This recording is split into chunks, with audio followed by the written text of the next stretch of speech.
Good morning, Saud. How are you? Good morning. I am well. I'm well. Thanks for having me back again. Excited is understatement for us to continue our journey of the conversation. Since we have recorded the last episode, there's a lot of stuff in the country going on, and we're going to dive into the world that we can control, which is our businesses and our lives. And we were just chatting about parenting, and we're going to be talking about growing and scaling and selling businesses. And I swear, Saud, sometimes I think parenting is harder. And so there's a Yep. there's more Yeah. there's Assets are more precious. yeah, exactly. And when you're talking about a business, there's very tactical binary things that you can do, and you know exactly what the rules of the game are. um Yes. so I digress. You and I had such a great conversation last week, and I love the fact that you gave so much color behind your why and how you got clear. So, I mean, like you and I had chatted so few times people understand why they're doing what they're doing. And I just did my intro and my show notes for that episode. And you had said something that said, we need to take the time to listen and not consume. So maybe we can kind of pick it up right there, because you were talking about how you were really taking time over the 10 months to get clear on where you wanted to go. You started talking about healthcare, but kind of just pick up where you left off as you had listened. What was the driving fire that you identified as your why, and then how did you get into healthcare? Maybe kind of start talking about the tactical things in the business of how you started it and where you started going. Yeah. So, I mean, leaving or within that time of solitude, the driving why became health, to impact people's health. It wasn't yet healthcare necessarily. It was, how can you make a positive impact on people's health and their overall happiness? And some of that, maybe it came from a place of some sort of intuitive voice within me. And also maybe it came from a place of maybe like remorse and wanting to make up for some of the bad decisions I felt that I had made before, to make some kind of recompense. So, I mean, combination of both probably, but health and impacting people's health and happiness was really a singular message in that time of solitude. And it became a singular focus once I left that time of solitude. Now, the time of solitude has continued as a tool for me throughout my entire journey from that point forward, just not 10 months at a time. I mean, it would be, it would be a few minutes at a time each day, or something like that, just a time for me to quiet down and kind of hear myself. But when I walked out of that time, I kind of walked out with eyes wide open, ears wide open, looking for opportunities within the realm of health. I didn't just want to jump into having a job somewhere randomly just to pay bills. So where did the opportunity to start your business come from? And then what was kind of the seed of inception? And then how did you take that and then run with it? Yeah, great question. So I got a call one day from a university friend of mine. We were in the same fraternity together and all this type of stuff, and he had become a recruiter. So he said, "Hey, you know what? There's a job," because he knew I didn't have a job at that point. So he said, "There's a job that came up at a technology company." I said, "Oh, okay." And he said it's a healthcare technology company. So he didn't know anything about my driving mission inside of me, right? He just called about an opportunity. So I said, "Healthcare, huh?" He said, "Yep." I said, what's the position for?" He said, to be part of the sales team. I said, "Yeah, I'll go for the interview." And it was a weird interview at this company, because I walked in and I thought it was an interview, but at the end of the hour, they said, "Okay, so do you want to start now?" And I said, "Oh, okay." So I just started at that company, and the company, it was still within that heyday of tech companies starting off of just really random ideas. And this particular company, what they were doing was they were building intranet solutions Oh, yeah. for hospitals. So that was, and it was a place where, and that's what we were supposed to sell, right? So we would sell this intranet solution, and the hospital would, in theory, buy it, and they would post, the cafeteria menu or whatever else might be on there. Now, I was not very successful at selling that solution.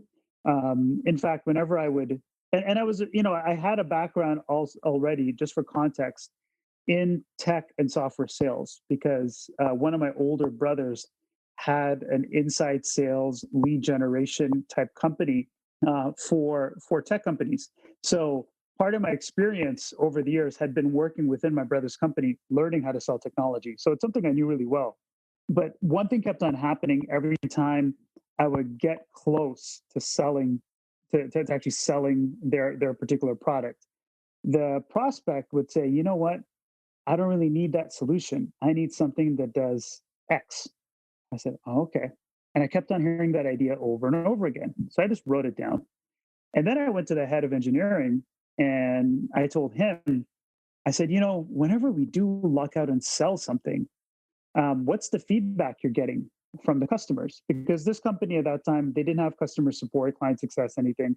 It was your sales team and then your engineering team. The engineering team dealt with the customers.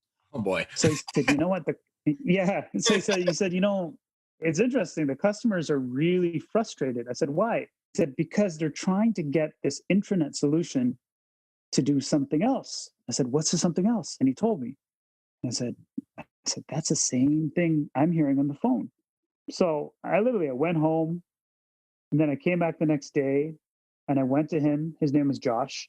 And I said, Josh, let's take this idea to the CEO of this company and tell them, because I just thought of things very simply. I was like, let's tell them to stop making the intranet solution and start making the policy and procedure management solution, because that's what the prospects were asking for. They were saying, hey, can you build something that manages this really obscure document within the hospital that's being done in a manual way? So I actually did that. I took the idea to the leadership. They were not interested in that idea. It was a type of company at that time, and there were many like this, where their actual business was raising more rounds of funding from their investors. Right. That was the actual business. It wasn't about the product. So I saw that pretty clearly, and I took Josh out for lunch that day at a food court at a mall. We're at a Subway and we're eating subs, and I said, I got an idea. I said, let's quit and start our own company.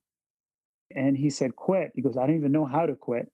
And I said, we just have to resign. He goes, I've never done a resignation letter before. I said, don't worry about it. Tomorrow I'm going to come to work and I'm going to have both of our resignation letters prepared. And that's what happened. You quit. Yeah. We showed up. I showed up the next day and we both quit. I remember walking out. It's Canada. It's cold, right?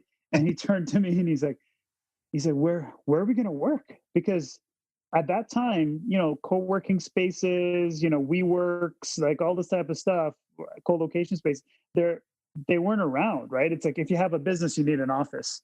So I told him, and something I've told people before, I said, I have an office space.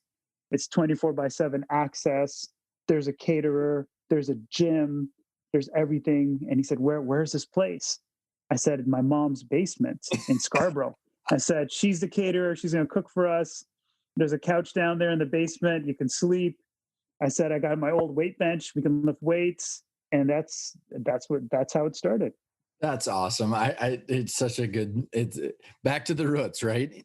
So when you guys were having the conversations about, solving the client's problems, and then and then you guys went on some crazy growth spurts, and Saud, I'll give you kind of the wrapper and the theme that I think is so important for the listeners, is that so many times people, like, there's kind of a couple different scenarios where one is that they're not clear on their why, who they are, what they want from their business and why. So then decisions come, throughout their journey as running the business and owning the business, and they don't know how to weigh that choice against what they want, because they don't know what they want. So then they end up, doing something and then regretting it. Or they're so focused on the business as the operations, they don't necessarily know the impact. So it's kind of all these different components of, like, you need to build a very valuable business to give you the most amount of choices, but you also need to be very clear. And you did some very, very interesting things as you did the presentation to Rhodium about what you did with the business. So as you're telling your story, I just want to, if you could keep in mind of how the tactical value growth things that you did are helping you accomplish your bigger impact. And how, I don't know if along your journey saw that there was challenges where those weren't in line with each other and what you did to rebalance those. I mean, I think does that make sense? Because I think it's just something that's a lot of people. Yeah. Yeah. So let me maybe let me proceed in this way then, and thanks for the wrapper, because that puts the next comments in, I guess, in context. So I would say the one thing we did really, really well from the beginning, and it wasn't, we didn't read a book about this, or we just intuitively did it because we felt like that was the thing to do. It was listening to the customer. And I think years later, to be honest, it's just over the past couple of years that I've come across Clayton Christensen's theory of jobs Oh to be boy, done. Right? Bob, how do you pronounce his last name? Mesta. Have you heard of him? The Yeah. one thing. Yeah, Bob's been on the show. Oh my God, that was like 3-4 years ago. I don't even know if I knew what I was talking about back then. Yeah, but it's a great concept. It is a great concept. And when I read that book and I read that theory, I thought to myself, I said, oh, thank God, like we were doing most of this intuitively from day one for PolicyMedical, for the company that I had. Now, if I knew about the whole theory, I could have probably incorporated more of it. But really, what we did was we listened to the customer in terms of what their problem was, what their pain is, and we were singularly focused on always being able to provide a solution to the customers. It wasn't it wasn't trying to provide a solution and then try to find people that would buy it. We identified the customers. We said, okay, these are the customers, right? The customers are hospitals. The customers are within the hospitals. They're within the regulatory compliance and healthcare quality departments. Now, the current pain that they seem to have is this. However, if or when the pain changes, we'll continue to pivot and modify ourselves to solve their pain for that particular customer. I find a lot of companies, they start building an idea or a product or a service, and they get really, really attached to the product or service. And then it becomes an exercise of what customers can we find that'll pay us money for this because we've already built it, as opposed to how can we continue to be of deeper and deeper service to these specific customers with whatever they need. It's So interesting. that's Well, no, that's what we did. that's awesome, and I'm excited to hear as you use the business to continue to change. So one of the things that I see is people lose sight of what you just described, especially if they all of a sudden get focused on, solving for their distributions, or if they get bought out by an investor, like a private equity firm or whoever it might be, it becomes solving for the money instead of solving for the customer's needs. So like, as you continue sharing your journey, keeping in balance your passion and your why, along with the customer's problems, as well as building a valuable business that has profit that can satisfy both those, the customer's why and your why. I just find it so difficult for people to hold all those in balance together and continuing to make those changes and evolutions to make sure that they're in balance. Yeah, yeah. One of the greatest things that helps to take you off this track, though, is it could be being bought out, it could be investment, but it's also a little bit of success, because when you start getting a little bit of success in the form of sales or whatever else, you could easily become complacent, lazy, and lose sight of what the customer really, really needs. And to be honest, I mean, my story is not all positives. I mean, we became complacent. We became just like that, right? Years went by. Probably, 5, 6 years went by. We're selling, right? And again, we're still a two-man company at that point. And for us, it's great. Two guys in a basement selling software licenses, right? And we moved past those early war stories of and one of them is, I remember, we didn't have any money, so we couldn't afford to fly anywhere, to be honest with you. So, and the Canadian market wasn't a market for us. It was quickly evident that the US market was the market for us. So all of our, being in Toronto, in Ontario, all of our outbound sales effort was in upstate New York. Our first customer was in a place called Plattsburgh, New York. But then our second customer was in Franklin, Tennessee, just outside of Nashville. So that was a long drive from Toronto to Nashville and then back, right? Especially when you can't afford a hotel room. So, but after that stuff, we started selling more and more, and it was just two guys. But then we became complacent and lazy and stopped innovating the product, and really we stopped listening to our customers, right? And that could have been the end of the company had we not done some things differently. So a couple questions on the business. So what at that point, what was the actual product offering?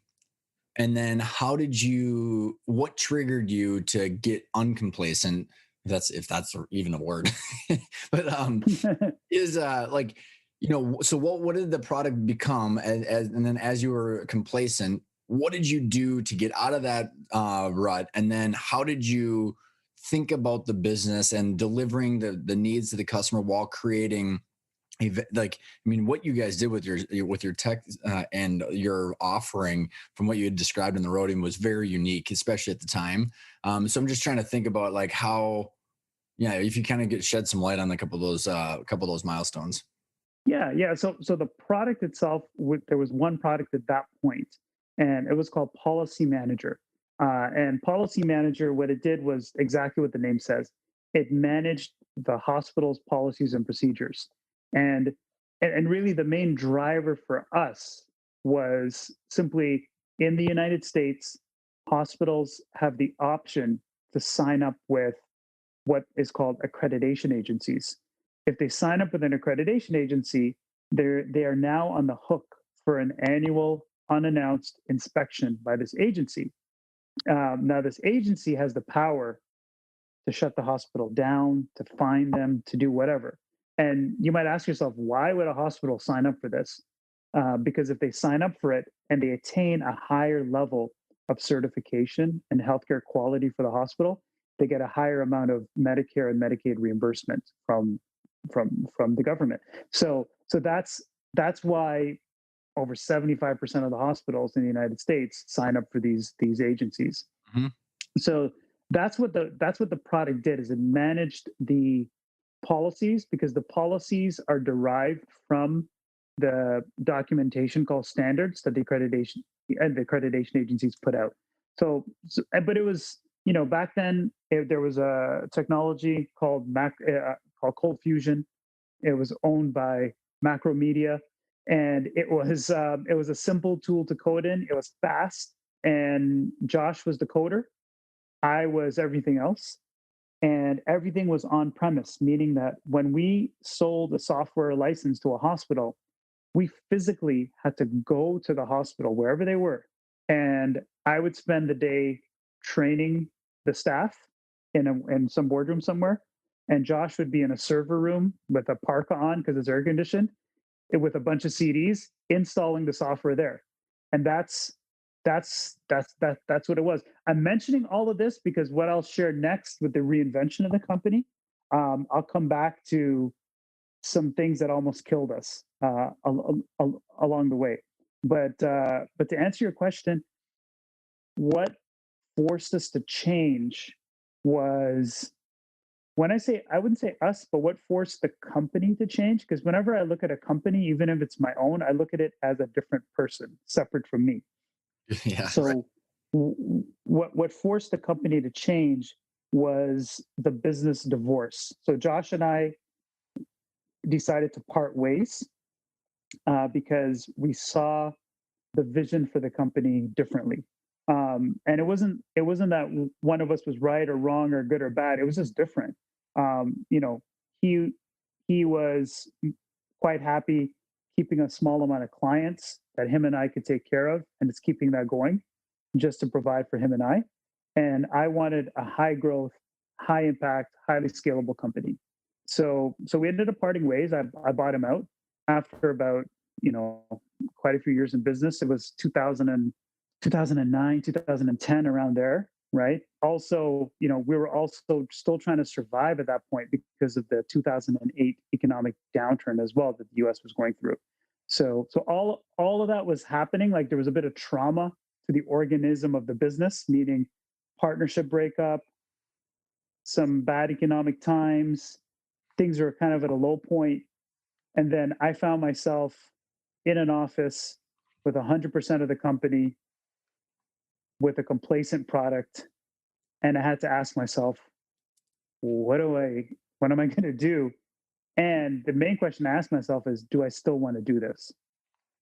So this is that's a great example of how did you listen again? So, you're going back. I don't know how you took what you learned over those 10 months, the skill sets of being able to listen.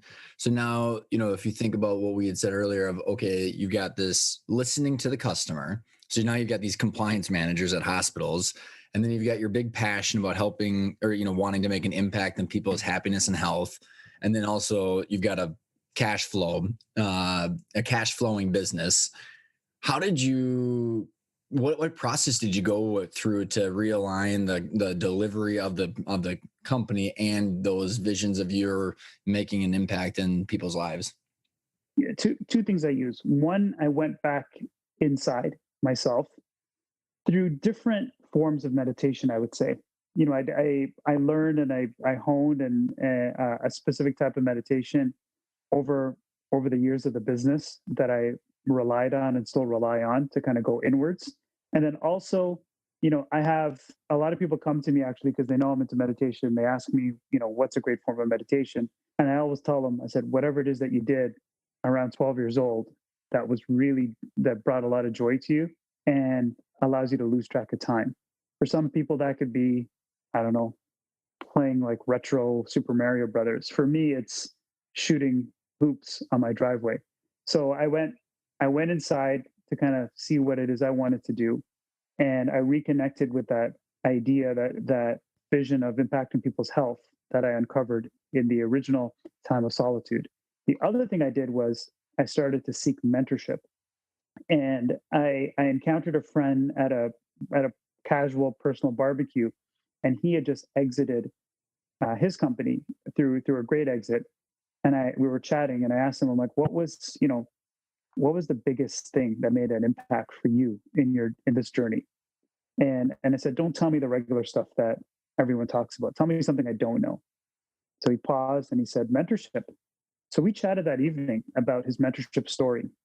And he shared with me what seemed like a formula. And then we came up with this kind of formula for finding mentors. And the formula was to go and find two mentors. One mentor would be an industry specific mentor. And that industry specific mentor, for me, in my case, I wanted somebody within healthcare, technology, specifically hospitals, that was in the healthcare quality world. And I also wanted somebody that had built a business of a certain size, which so knowing that narrowed my list down just to a few people. And I was willing to have that person anywhere in North America because I'd be willing to hop on a plane and fly to them if I had to. Mm-hmm. The other mentor I was looking for was a general business mentor that shared a lot of the same personal characteristics and virtues that I hold dear to myself.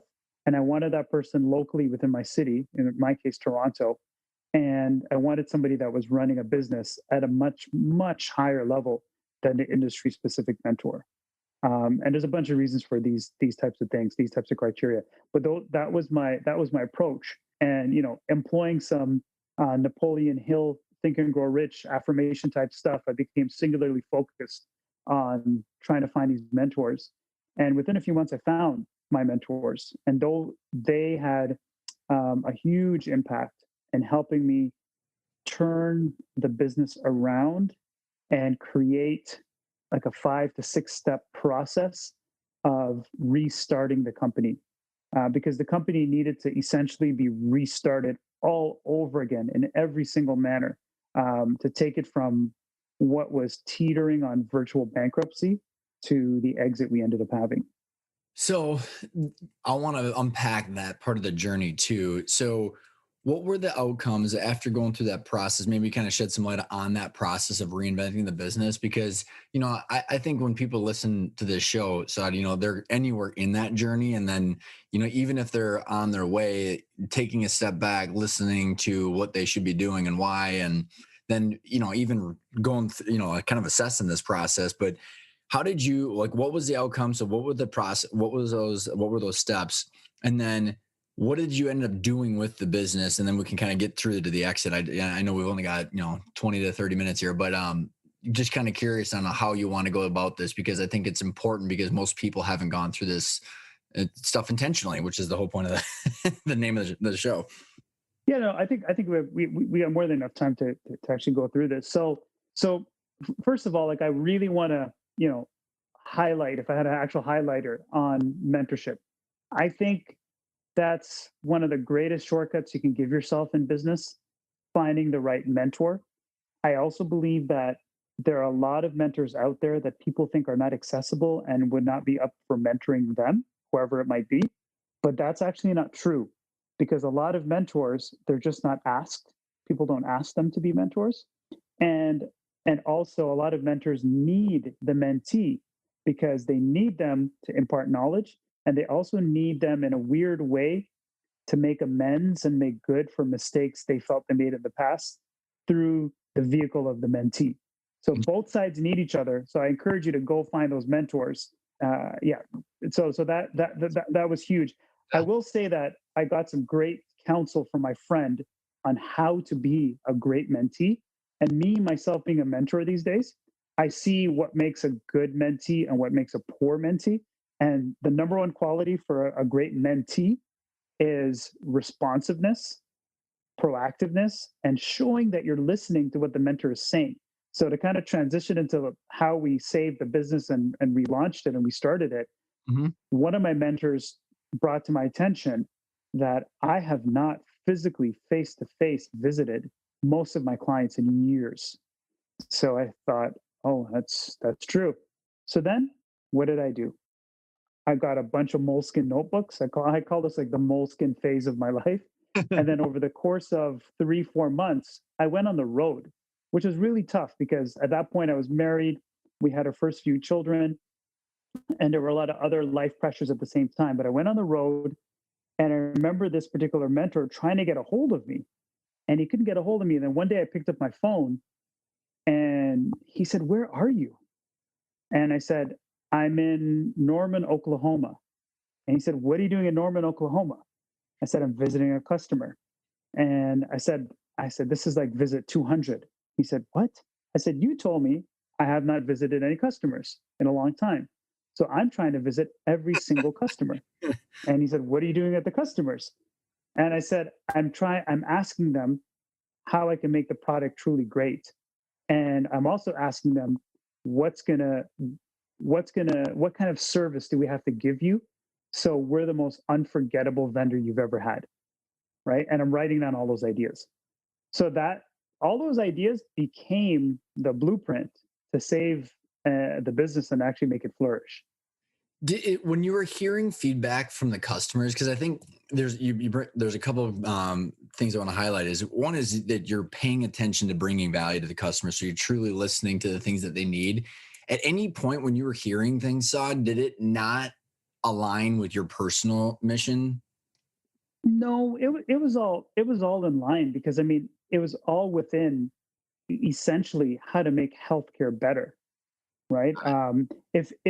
If anything, there was a lot of bruising to my ego because I realized how poor our product had become, how complacent it had become, and the fact that the clients were not at that time getting as much value as I thought from my office that they were getting. It wasn't until I was in the hospital walking around with nurses seeing how they're using it and not using it that I realized that, oh my gosh, this needs to be way way way better.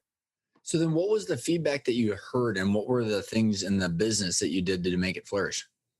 There are so many technical things, right? So back then, you remember this is years ago. So one of the big things that clients needed is they were all using Microsoft Office, to edit and update their documents. There was no Google Docs at that time or anything like that. And they wanted a cloud based version of editing documents. They want to be able to edit the document in the software collaboratively from any location.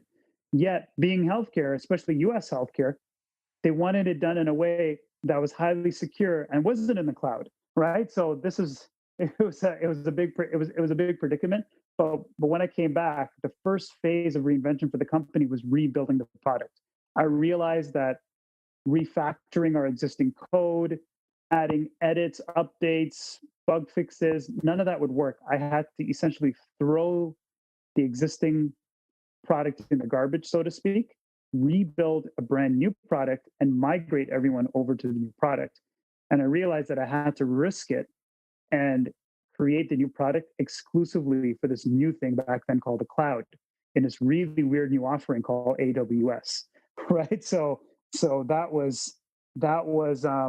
that's what we decided to do. And it was super risky because all of the clients told us that they will never get permission to go to the cloud. And I saw that that's where the industry was going. And I thought to myself, there's no way they can avoid the cloud. They're going to have to do it. Mm-hmm. So when you're because rebuilding a product and or switching business models is a risky thing for anybody, because I mean, especially when you are not sure about how the clients and how well they're going to receive this reinvention of the product. Did you have any, like, what was your level of understanding of business valuations at this point, Saud? And the reason I bring that up is because you had mentioned that one of your mentors had sold a business. And one of the big observations that I've had over the years is most people have such a limited understanding for all the reasons that are, I'm doing what I'm doing is on valuation. So they don't know necessarily how to take those like that investment of reinventing the business or building the business and to create value. They're especially today, they're talking about pre-seed rounds and they're talking about revenue, but they're not necessarily talking about what's the value of this business to create more choices aligned with the customer's needs. So I don't know, did you have any context? And if you didn't, no big deal. I'm just curious on, as you're building the strategic plan or, solving the customer's problems, how that became a factor into it. Yeah, I had my mentors gave me advice along the way of what would bolster the valuation of the company. And I never thought about things that way until they started to share with me, right? And especially when I was going to Silicon Valley quite often, right? I started learning things like multi-tenancy. I started learning that the fact that I have all of the instances of our software installed physically inside of the server of all of our individual clients is disastrous, right? The other disastrous things we did over the years when it was a two-man company is whenever a client would ask us, hey, can you build this? We would say, sure. And we'd build it just for that customer. And another customer would say, can you build that? Sure, we'll build it just for that customer. When it came time to migrate the customers, oh my, that was what a headache because we were migrating to this singular new cloud-based multi-tenant new application.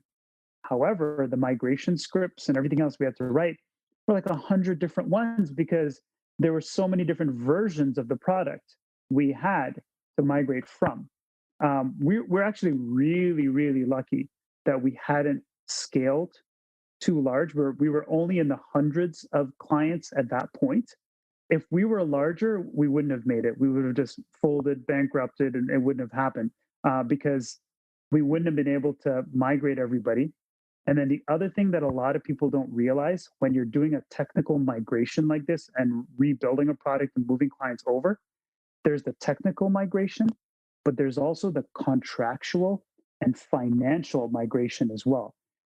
So the thing that for my mentors didn't line up, they're like, okay, well, you have a few hundred clients. I remember weeks of this. And they're like, but why is the company only making this small amount of money? Until they realized that we were still operating on an old software licensing model, which used to be, I think it used to be called a perpetual model, which was you would sell your software, you would get a large upfront chunk of money in the first year. Then year two onwards, you would get a really small percentage that's called a maintenance fee, and Mm. that was it. Whereas the current subscription model is maybe not as large as that large chunk, but a little bit less, but the same amount of money repeatable every single year in terms of your ARR. So we were not only doing technical migrations, we were doing contract migrations. So we were going to our customers and saying, "Ooh, by the way, here's this new product. Thank you very much. Yeah, by the way, it's not in your hospital anymore. It's in this cloud. I know you don't really like it. And also, I'm going to need you to resign a new contract, and we're going to need to triple what you pay us." So that all of that was part of that migration process. So what was as you're doing this, I'm assuming you're probably selling some sort of bigger vision and value of what the new business is going to be like. So, talk about how you scaled this. So as you have a new technical platform and the new pricing model, which by the way, Saud, our old family business, we not only did all the office equipment and print and manage IT, but it was software document management. Same thing where we were resellers. So we'd be selling huge chunks, but then it was like 10% of the project was maintenance fees. And getting out, getting out Same. of that maintenance, getting out of that miserable hamster where we're like, okay, well, we need the 500,000 in revenue for this division or whatever it would be. But how do we all of a sudden go to $1,000 monthly contracts? We would go broke financially. So it's like this Yes. hamster wheel, which is why I brought up hopefully you understand that you're growing value, because it makes the pain of what you went through worth it when you know why you're doing it. Yeah. So I became very evangelical with the clients, letting them know that, look, here's where we're going. Here's our product roadmap, right? At that time, competition, because you mentioned document management, generic companies like Dropbox, Box.net, right? Like cloud storage companies started to creep up. So other parts of the hospital started using Dropbox and Box. So they all of a sudden became a competitor. And I started to see that, you know what? We need to go deep, really, really deep into healthcare in terms of our functionality.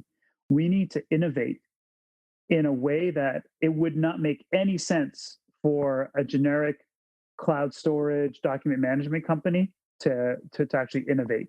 So we came up with that product roadmap, right? And I went to the customers and I sold them on the product roadmap. I also sold them on the reality that, look, here's the small amount of money you're paying us every year. In order for us to remember, I asked you when I saw you, this is what would make us a stellar vendor to deal with. That's going to cost me a bit of money to do that every year. And I can't do it off of this little amount of money that you pay me. I need more. Like I literally, those are the types of words I use to them. And I encourage you to go out, go call your IT department and find out for comparable type products what they're paying. Right. And all of them realized after a while that we were grandfathering them into different pricing, and they realized that even with the increased price, they were still getting a deal. So there's this is connecting some dots from the presentation I saw on Rhodium is as you're going deep into healthcare and you're getting the solutions and really solving the jobs that need to be done by the customers, how did you then use that and accelerate your sales and your customer acquisition? I mean, was it self-reinforcing? I mean, I can only imagine that as you become more of an expert, selling becomes easier, but I know you did some very unique things as it relates to becoming the industry expert. Yeah, great question. So step one was really that product reinvention. Step two, because we were an existing business, we weren't a brand new business. I realized that we have clients, we didn't have fans, and that became apparent because sales team came to me and they said, out of the hundreds and hundreds of clients we had at that time, there were only 3 that were referenceable, and they were getting tired of being used as references. And I thought to myself, why aren't the others referenceable? Because they're not fans. So that was the next step of our journey. How do we put the systems and processes in place and the discipline in place on a daily basis to start turning these clients into fans that would go to bat for the company? And we did so many different things. We had things like the Daily Five, where every employee in sales, marketing, and client success, they would get served up on their screen every day 5 different random clients to call. and they just had to call, touch base. It was usually a call that went like, "Hey, hello, this is so and so. I'm calling from, PolicyMedical. I'm just calling to check in to see how you're doing. How's everything going with the product?" They'd make some notes. "By the way, we're going to be at this conference. By the way, there was an update that happened last week. You might really find this feature beneficial if you haven't used it yet." Right? It was so they had some notes to do the daily five, but little actions like that consistently, all of a sudden we started to differentiate ourselves from other vendors out there. And that's really what started to turn those clients into fans. And the end result was, a year or two later, those clients were so passionate about our brand, they would be the ones competing with each other in a gamified portal we had for the clients to see who would get chosen by us to create a webinar and deliver a webinar for us, who would get to write a white paper for us, who would get to co-speak with an executive from our company at a conference, right? So all of these things are priceless for vendors, right? In terms of tools to be able to leverage for sales and revenue generation. So that was the next step, which is client success and turning clients into fans. And then the final step really was creating that revenue generation engine.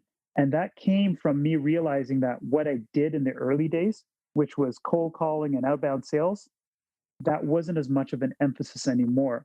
Everything had kind of changed and switched to inbound content marketing.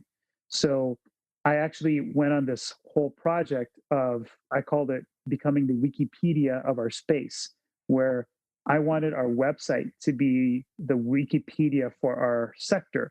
So even if you were a client to our competitors, you would still want to come to our website to get knowledge in terms of how to use our type of application. And then we did so many things. I mean, we even started a certification process where we would certify people in terms of using our type of software. And I say type, meaning it could be ours, could be our competitors, but we had the certification process. So you had I think it was in the presentation I saw, but you talked about like, should we do this? And do we need a permission to do this? But then you realize, because like if someone's listening in and they're going, because like they could say, well, in our industry, in our sector, we don't have a certification process, and why me? Right. And like, why are we the ones that should create all this content? I mean, what was your did you ever deal with any kind of those confidence issues with you and your team, or like how did those, and then what, like how did that excel you to that the top spot in your industry? I would say I never thought that way, right? I would venture to guess that most people would say, "Why me? Are there any barriers?" I instinctively think, "Why not me? If it's going to be someone, why not me?" Right? There are no barriers. It's just effort and energy and work to create this. And by the way, it's not that hard. So, and I thought, and there were people internally that said, "No, you can't do it. There's got to be some kind of like formal way to get recognized to be able to provide a certification." And I said, "If you find out what that is, you let me know. But in the meantime, we're creating this thing." And that's what it was. So I'm curious, Saad, is like, because my old business, we had 20 sales reps, and the cost of the sales reps, and like there's this whole pricing model of like how to, the revenue generation, the revenue engine that you had talked about. How did that shift? And like, because you were creating content, right? And like, how does that model, like, and I don't know if you had priced out like a customer acquisition cost and then how that helped retain your customers. I'm just curious, like how that might have helped you justify spending on the content, because like I think you were way ahead of the curve from what I what I know is nowadays people over the last decade have been writing just essentially BS blogs or like just kind of fluffy content, versus now people are yearning for real legit information that costs money, right? You can't just be having some Joe Schmo writing stuff that is just tricking Google. You want to be able to do this for the customers. So like, do you, Yes. you follow what I'm Yes. saying here? Yeah, no, it does cost money. I think some decisions we made allowed us to operate very, very efficiently. which freed up capital to spend on this type of stuff. So one example of that would be when we re-engineered the product. The guy that was in charge, he was one of the mentors actually that became part of the company. And for me, when you start exchanging money or shares or anything else like that, the mentor-mentee relationship evaporates, and you essentially become partners. So when he became a part of the company, he insisted, based on his previous journey, that we spent extra time setting up this admin console, this area that the clients would never see for the product. And I was really upset with this because it was like we went like 6 to 9 months over what we're supposed to do for the release date. But thank God we did that, because what he ended up building, and he based it on his previous tech journey, was this area that any non-technical employee within our company could provision and set up a new customer easily. And because he's back then, a tech company might be selling a lot, but all of a sudden there's a huge backlog of provisioning, which means setting up the instance for the client to actually use the thing, right? And for you to start recognizing revenue and invoicing and everything else. But the fact that it would take us literally 60 seconds to set somebody up because we spent the extra 6 to 9 months engineering that area of the product allowed us to be extremely lean in the client success area. Now with the content, I was vicious in terms of what we would accept as educational content. And we did pay. In terms of hiring writers that would take our ideas and take our expertise and collaborate with our clients to create things that were really, really useful. Some of our content was so useful and educational that some of the hospitals partnered with us to make the content into continuing education credits for any hospital employee in the US. That's huge, because now you can do a webinar presenting that content, and you'd go from having tens of people attend a webinar to hundreds or even thousands of people attending it because they can use that credit towards a certification. And I just think, my gosh, the flywheel that you created by getting your customers to partner with you so they can train their own people, and they're getting more bought into what you supply because they're partnering. I mean, like, it just, I mean, I can only imagine how much it got easier every single time you went around that flywheel. What did that do for the growth of the business? It was insane because it just bringing our customers along as advocates to help us, that legitimized and made the sales process so much faster and so much easier. For example, if I go and I spoke at an industry conference, that's good. But if I'm on stage with a customer, that's great. And if I say that customer is hanging out in our booth afterwards, that's even better, right? Because the amount of quality of leads that come from that is insane. Um, the same, if I present a webinar on some industry topic and do a webinar, but it's really a sales demonstration of my tool, that's BS. But if my customer presents on an industry specific topic and they're the only presenter, and they, by the way, casually mention that they use this product for like a couple seconds, that's exponentially much more powerful, right? So like understanding the nuance of how to do that is really that's what leads to that exponential revenue growth. All right. So, given the fact that we got just a short amount of time, what I'm curious about, Saud, is, as this growth happens, you had mentioned on the last show that you had created and engineered this life that you really liked. And so, what I want to spend the remaining time on is, as you're growing, as you've got this successful business, how did you understand when it was time? What was a triggering event? And then, given the fact that you had this great life and this great product and company that was making an impact, what led you to sell versus exploring other options? And then, how did you keep the impact that you wanted for the customers in line with the potential buyers, as well as your personal why? So just kind of, you can just start whatever direction you want. Okay, yeah, I mean, I would say I was ready, if I'm honest, I was ready to sell the company about 3 years before I actually did. Um, and the reason I hung on and hung out for an additional 3 years before I sold the company was that I acknowledged that two things. I acknowledged that there were some things that had to be done in order to maximize the valuation for myself and everyone else involved. The other thing I have to acknowledge is that it would take a tremendous amount of willpower to do that because I wanted to be gone right there and then. And the reason I wanted to be gone is because at that point, it was about 15 years for me running that company, being part of that. But at that point, I felt like I had done everything I had set out to do for that particular company. And it wasn't as exciting and interesting for me after 15 years as it used to be. So that and I mean I'm just being honest, and I thought, you know what, it this needs to be run by a different CEO. And so I came up with a plan A and a plan B. Plan A was do the things I need to do to get the valuation to where I think it needs to be, and go and find the ideal new home for the business. And I wanted to be out completely from it. And my goal, my barometer is this going to be a good home? And because I plan to be the biggest cheerleader for the company after I'm gone and I have nothing to do with it.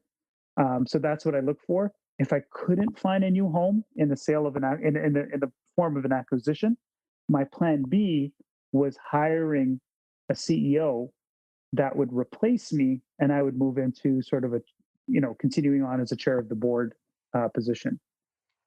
Super interesting how you broke this out, because what I say and a lot of our education side is that you can exit your role, which is your management, all the duties that you have separately and in different timelines than your ownership and your equity. I mean, they're completely different. Most people always bucket them into one, but you can do them differently. So like as you're going through maybe in the two different buckets, what are the things over those 3 years that you did to boost valuation? And then what are the and then we can once you're done with that, we can take your second part of that, which is how you found the new home. Yeah. So I was the reason I came up with 2 3 years. By the way, it was very intentional. The 2 3 years I stayed there because I kept on getting offers for the business, and I kept on getting asked what my number is. And it's very difficult for me personally to think in terms of a monetary dollar. Like my brain and my heart, it's just not wired in that way. But one of my good friends who was an investment banker, he said, what if the number wasn't a dollar figure? What if the number was a date? I said, that's interesting. So then I came up with a date. My date was August 1st, 2018, right? And this was in like 2015ish, 2016, around there. That's where I came up with that date. And I came up with an affirm. Well, Go ahead. I was going to say, as you're about to say that, was that date exiting the ownership for money, or was it exiting your role and handing it to someone else? I mean, or was it both? Either one, whichever one ended up being. Like I wanted to be out of the company, either as an acquisition, either through plan A or plan B. Okay. So I came up with this affirmation, and I said it every day in the morning. I said it every day in the evening, right? And I just said it and said it and said it, and I focused on that. Now, to answer your other question, some of the things that we did to grow the company up, because it needed some growing up beyond how I was running it. So things such as moving to audited financial statements, right? I knew I needed a good track record of at least 3 years for that to make the due diligence process go as smoothly as possible. All this, by the way, I'm getting from my mentors. Like I don't know any of this stuff. I'm just learning it by asking people. The other thing we didn't do was regular, proper board meetings. We would have a board meeting every so often. It wasn't. I mean, I don't even know why we had board meetings before then. But then we started a regular cadence of monthly board meetings, run in the proper way with minutes and it being filed away. We adopted Google's OKRs, objectives and key results. That started to give me scorecards and much more data to run the business on. And then the last thing that was really fundamentally important was I realized that I was still running the company as an entrepreneur and not as a CEO. Even though my title said CEO on my card or whatever, but my actions were still running it as an entrepreneur. And there is actually a difference. I was going to say, And I, what's the difference? I well, entrepreneur is more sort of like freewheel, gut feel, kind of going based on the latest conference, podcast, book he reads, and kind of goes with that, right? And a CEO is more measured, careful, data driven. If they're going to do something, it's studied a little bit more, and and you're doing something that is tried, true, and tested. So that's kind of the difference. And I kind of visualized that there was a bridge. I'm on one side of the bridge, and I'm an entrepreneur, and I gave myself 1 year to cross that bridge and arrive at the other side as a CEO, still as an entrepreneur, but now as a CEO as well. So when you were doing this over the couple of years, did you have an idea like what the value of the business was where you started? And then were you measuring these investments as you're going about, getting the business ready and doing these different things? Not really. I mean, I was measuring the revenue because I knew from the industry that if there is an acquisition, it would be based on a multiple of revenue. Because the So tech. that was the yeah that was a big focus. It wasn't a multiple of EBITDA. I knew that that's not what was going on in the industry at that time. It'd be a multiple of revenue.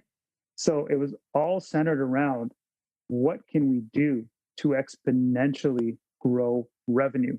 So we explored everything from acquisitions to we built new products to upsell, coming up with the whole upsell methodology to actually make that happen.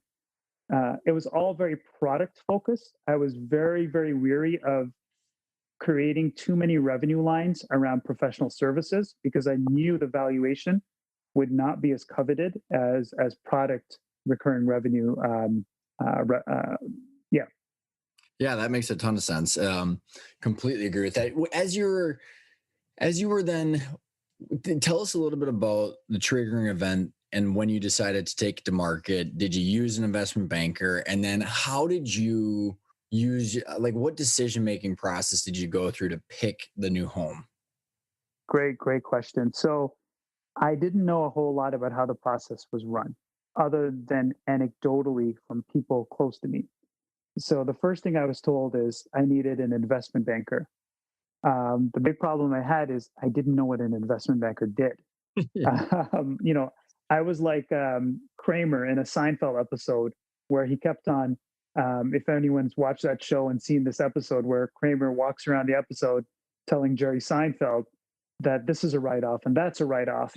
And at the end of the episode, Jerry tells him, he goes, "You don't even know what a write off means." And Kramer admits he doesn't know what it means. That was me with investment banker. I had a lot of friends of friends that were investment bankers. They all seem really wealthy, but I didn't know what they did. I found out what they did. And, what somebody broke it down to me as is, hey, they're pretty much a real estate broker for your business. I said, oh, okay.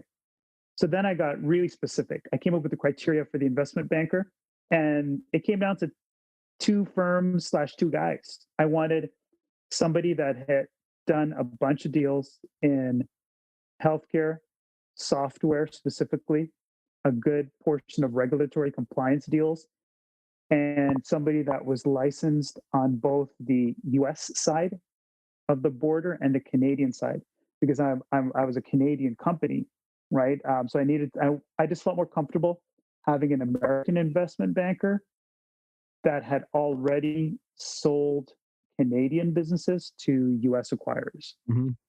So then as they go through this process, and I know because we're running short on time here, is I'm just curious, like, I'm assuming because it was an investment banker and not a broker based on your size, when they're bringing options to your table, was it combination of private equity and strategic? And then how did you pick the person, and how did you decide that your personal why and the business's core values were aligned with this new home?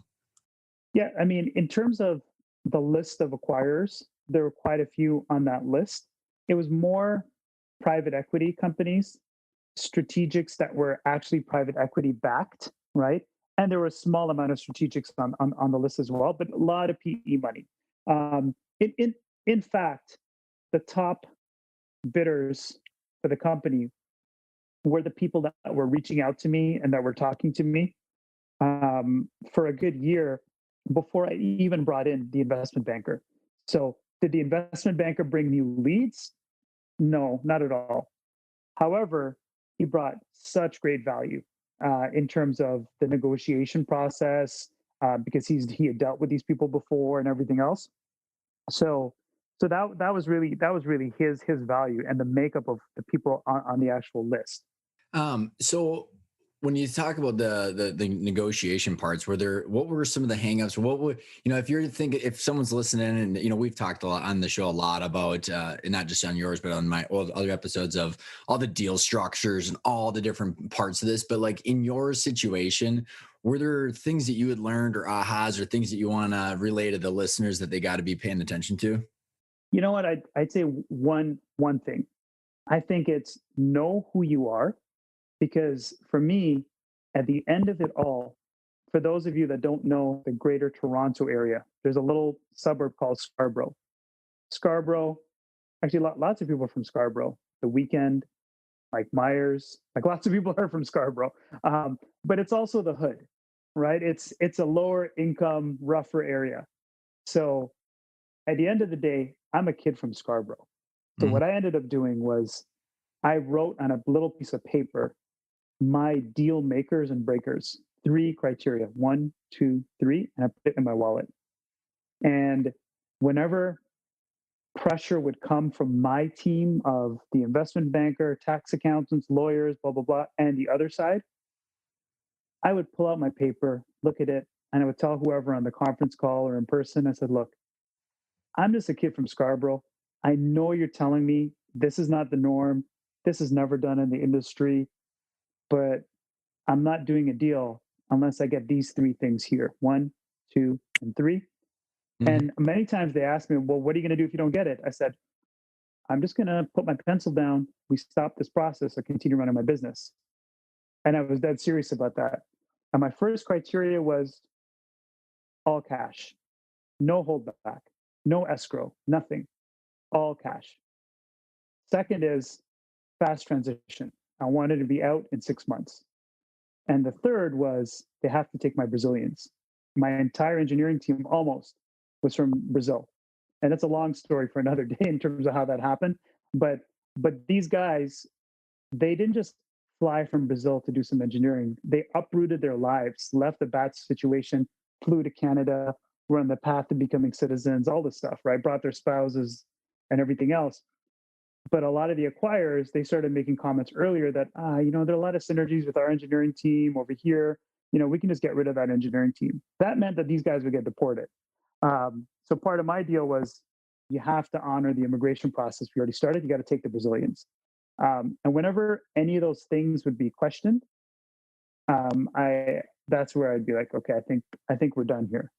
Um, and you know what? I got criteria number one. Criteria number two, I didn't get within 6 months. I was out in 30 days. Wow. And criteria number three, they kept the Brazilians. And in fact, it's been now 2.5 years or something since the acquisition. Some of the Brazilians are still there. So I want to respect your time so we can wrap up here. If you're thinking about, it's been 2.5 years, and I just, when you reflect on this, Saud, do you have any regrets? Would you have done things differently if you're going back, 4 years talking to yourself? What advice would you give yourself to make today make more sense? I think I think maybe and I didn't do this, and I should have done it more often, step back from the business, ask myself, if I were to own my exit, if I were to exit before an exit, what's the criteria? What criteria do I need? Because if I had asked myself something like that, I would have realized that I had most of the things that I needed already before the exit. that would have actually provided more happiness during that time. And the other regret I would say that I should have done differently was to listen to my spouse more often, because for those of you that have a significant other that's not part of your business, just because they're not at the boardroom table, that doesn't mean they're not one of the best advisors that you could possibly have.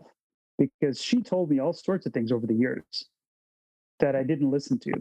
But when some high price consultant or some coach or somebody would tell me the same thing, I'd be like, "Oh yeah, I'm going to do that. That's great. Thank you." Right? But I think it was listening to her more, and also for me in my personal situation, having a family, being married, having kids, realizing that there's a tremendous amount of effort that happens outside of your business to make you a success from other people like your spouse that goes unrecognized. So I kind of leave it there.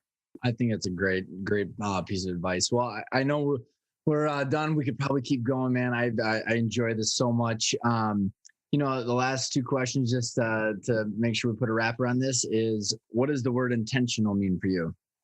Intentional. I think it means taking the time to listen to your own voice, because that is the signpost of where you need to be going. And then the last question is, what are you doing today? What can the audience do to reach out to you and help you or cheer you on?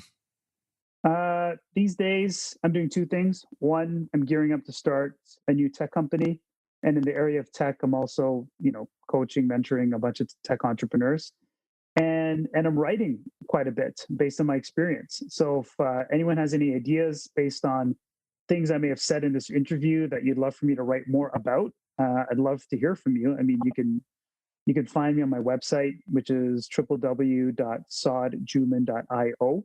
And on LinkedIn, I'm there at Saud Juman. So thank you so much for 2 different hours, a little over that. I can't tell you how much I appreciate both parts of the story, man. Thanks for coming on. Ryan, thank you so much. It's been my pleasure.